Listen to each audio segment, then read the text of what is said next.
Welcome to my haunted house. I'm Holly, an autistic creative, inviting you to make with me.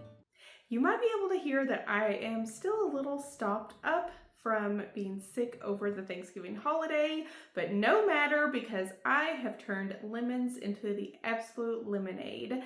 I took a dress that I thought was going to be great, used from eBay. It looked beige, it didn't state the color, it was actually lilac, which is just not my color. And I decided, you know what, this is the opportunity to make my perfect dress. And it's not going to be easy, but there is an easier way. So I could do it the easy way or the hard way. But if you know me at all, then you've probably already guessed I did both.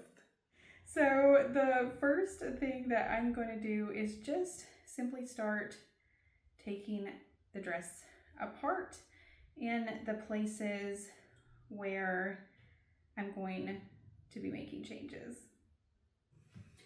So this is what I have going on now that I've done some cutting. I have this front portion and then the back bodice, and it's gonna be like basically two aprons put together is the most apt way I guess I can describe this. So it's something where you would put it over, and I've cut these panels of the skirt. I'm gonna have some material that comes down to meet this to a point, and then I'm going to have a long strings on both sides, and the back is going to have the exact same thing. It's going to have the skirt, it's going to have these long parts that come on the side, and I'm going to wrap that part, the back part underneath, and then I'm going to take the front part and I'm going to wrap it over the back and tie it. So super simple premise. Because I've got this panel that went all along here, I was just able to keep the seam pockets. So now I have sort of an idea of what this is going to look like. And if you don't sew and you're thinking, what is this hideous looking tan and lilac concoction? I haven't even reached the sewing part of this yet. This is simply the pattern making process. So this is going to get turned into a pattern. I'm going to use it to make the actual dress. So no, this is not what it's going to look like. But I'm happy with the neckline and how it has a little bit more coverage. And so I've gone ahead and added just kind of like the idea of the sides and the straps and what those are going to look like. I didn't have enough material to do the back. So imagine this, but in the back. And then it's going to have the straps as well. So what's going to happen is when I put this over my head, I am then going to take what will be straps and I'm going to cross them over in front of my body underneath, and then I can take them along with this and I can tie it in the back and have it about the length of the dress itself, or I can keep going and I can just go ahead and tie them in the front.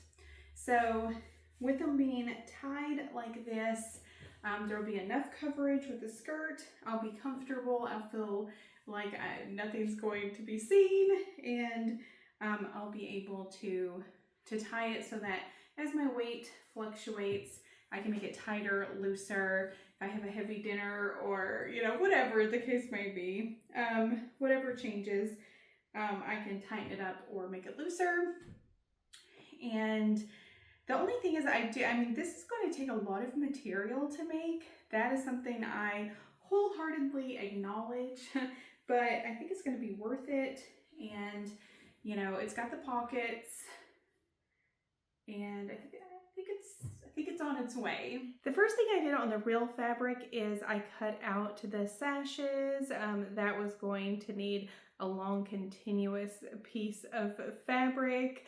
And then I went on to drawing up the pattern based on the material that I had cut out.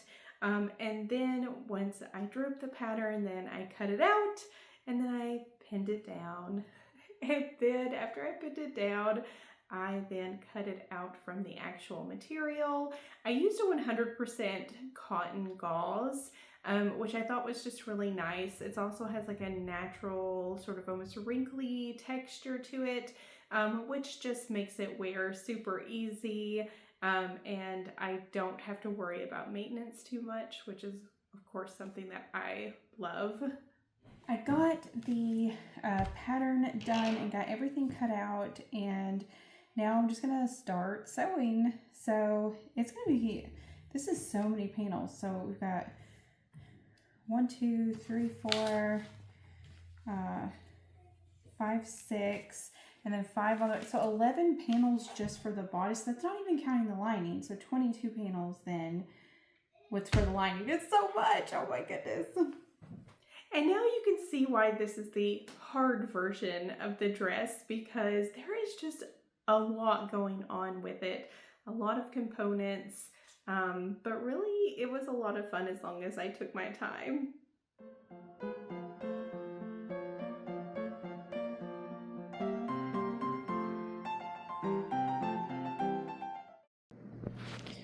I just got through with both of the front sides of the bodice, the front and then the lining of the front. So I'm going to move on to the back and then attach them together. And then I'll be attaching the belt sash thing. All right.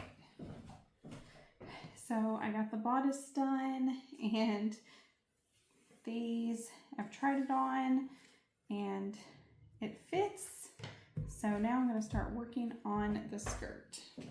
I don't have a serger, so I just use this coral piping in order to finish off any of the raw edges on the inside of the dress, since the bottom wasn't lined, just to make it look nice and neat.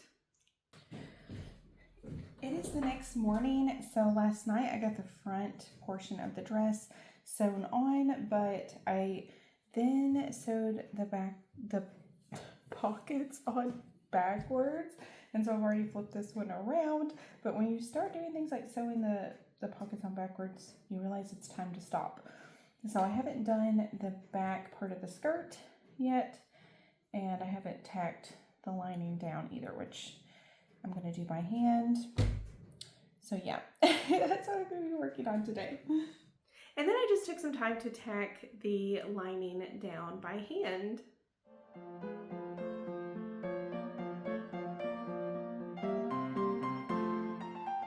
So I'm pretty much done with the front side. So this is what it looks like on the inside. I've got this lining hand tacked down, and then this is what it looks like in the front from the outside. So we've got the pockets. There's a couple more things that I want to do before I go on to the back side. The back side should be a lot easier because there won't be pockets and there's one less panel. But I haven't hemmed this yet because I'm waiting to get the back on before I hem it. And I had to take in the straps, and I kind of did it a little lazily. So, you know, when you do that, sometimes you end up doing it twice, because now I want to undo it and redo it correctly. And I also want to shorten the front straps because they were way too long, which is fine. Much better to be too long than too short. But yeah, so that's what's up. Okay. So I wanted to sit down and talk for a minute while I'm in between the front and the back of the dress. And well, the first thing is I have a couple of pieces of advice about sewing, and neither of which are actually about the sewing itself. Because I mean, honestly, anyone who's a really intermediate or, high level sewist, they're probably going to look at this project and just immediately see about a million flaws. So my advice is more around if you notice that you're starting to make mistakes, like me putting on the pockets backwards, or you notice you're starting to feel a little lazy, like I was when I did the straps that were too long, to take a break. It can be so hard for anybody, especially for me with like autistic inertia. It is so real. And once I get started, I really didn't want to stop, but it's like a break has to be a part of the sewing experience. It has to be scheduled in if you really have to get to that point, but a break has to be a part of it. So it is finally like in the 60s today. It's very gray outside, which to me is wonderful because it actually feels like November. So I've got a really nice like fall candle going. I've got my hot apple cider. I don't drink alcohol or caffeine, so hot apple cider it is. That's my go-to fall drink. But yeah, I just wanted to say just like the importance of taking breaks. Oh my goodness. Also, I did have one autistic meltdown, which is kind of honestly surprising that I didn't have more. This has been a really complicated process. It just has a lot of moving parts. And so it was, I had wound the bobbin because it, I had used it all up. And so I wound a new bobbin and started going, and the bobbin kept messing up. And instead of just rewinding the bobbin, because clearly that was the problem, I had just like a complete meltdown. I used to get very, very, very, very self-conscious and shameful about my meltdowns.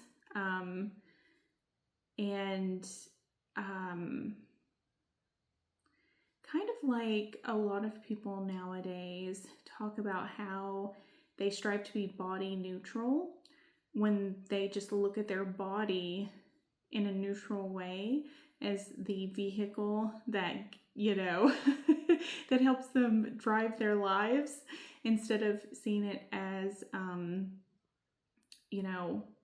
an aesthetic thing.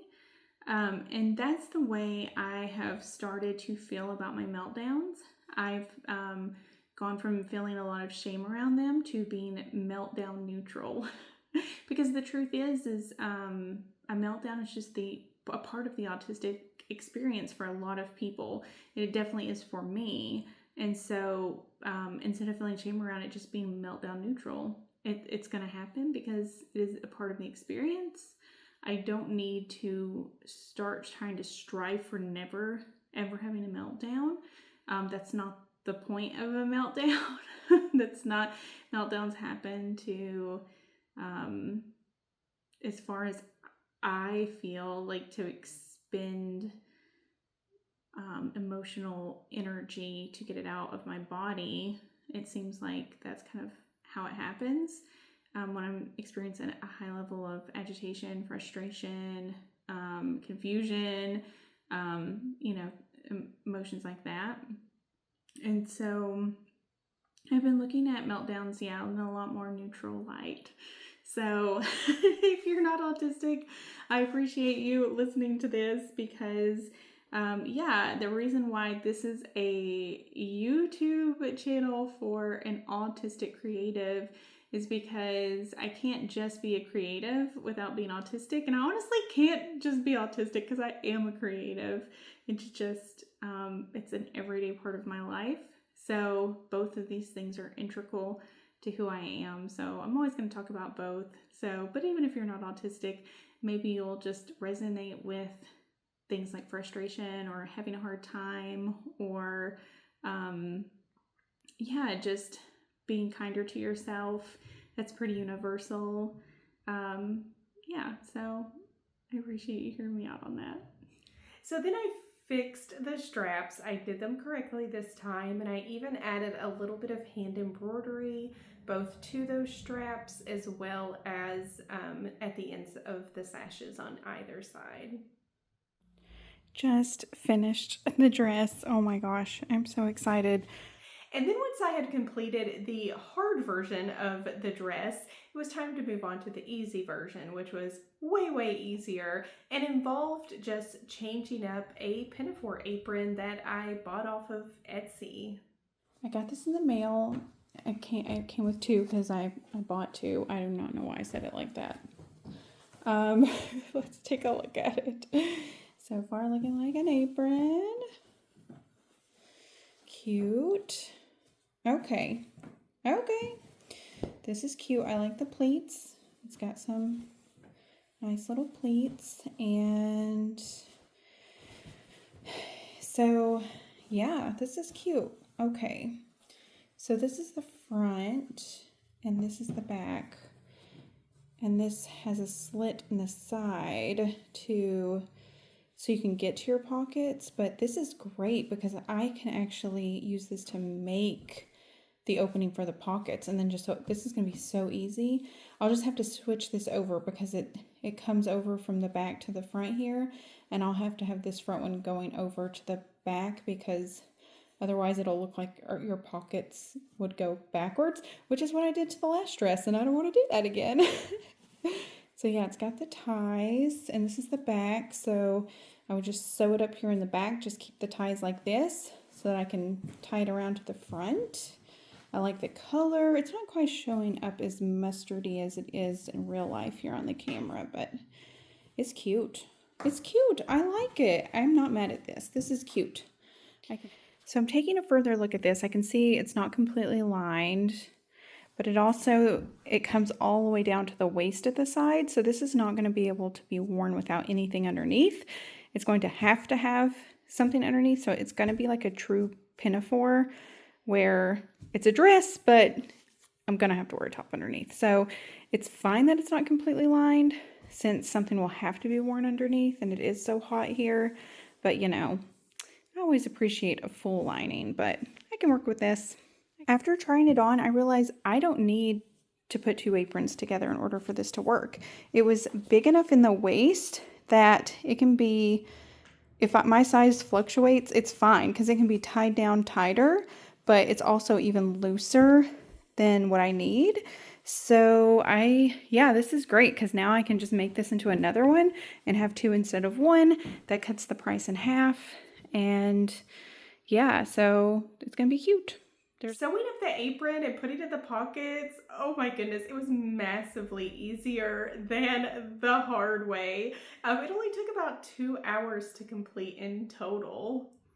So now are you ready to see both? I'm going to put on a little fashion show for you to take you through basically summer, spring, fall, and winter, basically the hottest through the coldest parts of the year here in South Georgia, which of course isn't going to be the same as someone living in, Minnesota or a really cold climate. It really is warm here most of the year. So if anyone is gawking at this dress and thinking, there's no way I could wear this in the height of winter, I totally get it. But these dresses were made for me living in South Georgia. So I'm going to go ahead and take you through that. In the height of summer, I can wear this one with nothing underneath, but that's not the case for the yellow dress since it is so low cut on the sides. But really, you're mostly going to see me wearing both of these with just a linen shirt underneath. That's usually just me 9 months out of the year. But as fall progresses, I have to wear some more transitional clothing underneath where I can have it long sleeves in the morning and then pull it up to shorter sleeves midday when it gets hotter, or just put like a little linen jacket over top unless it's raining, and then I'll wear my wellies or my waxed cotton jacket. All of this stuff, if I didn't make it, it is used and super cheap from thrift stores or used from eBay. So I don't spend a lot of money on my clothing. But this is me in my winter ensemble with sweaters or my linen jacket and my handmade hat. So again, cashmere sweater, $5 from Goodwill. What can you say? And then, my handmade hat that I made, and you could see in one of my past videos. So how the dress goes on, this one just goes over your head. As you can see, there's a ton of room, and then you just take the straps from behind and make it as tight as you want it, situate it, and it is good to go. Super easy and really comfortable. For the dress that I handmade, you can see it looks like two aprons, and you just put it over top. And then you have the two back straps, which will cross over in the front. And then they just tie behind me, unless I want them to go around to tie with the other straps in the front. So I'm getting those tied up and then just tying the front straps onto the back. And it's as easy as that if I want to wear it where it is tied in the back. And then of course, that is where it crosses over, so you can kind of see that underneath. And then I'm just untying it so that you can see what it would look like tied in the front. Typically, I would take both the back and the front straps and tie them in the front. I really wouldn't have one tied in the front and back for the sake of time. This is what it looks like. So yay, they are done, and you're probably going to see me wearing them a lot in my videos in the future because I really just love them both. Feel free to let me know which one was your favorite because I'm really interested in hearing what you all thought of both of these. Thank you all so much for watching. If you like this video, give it a thumbs up, subscribe, and hit the bell for all notifications. Bye!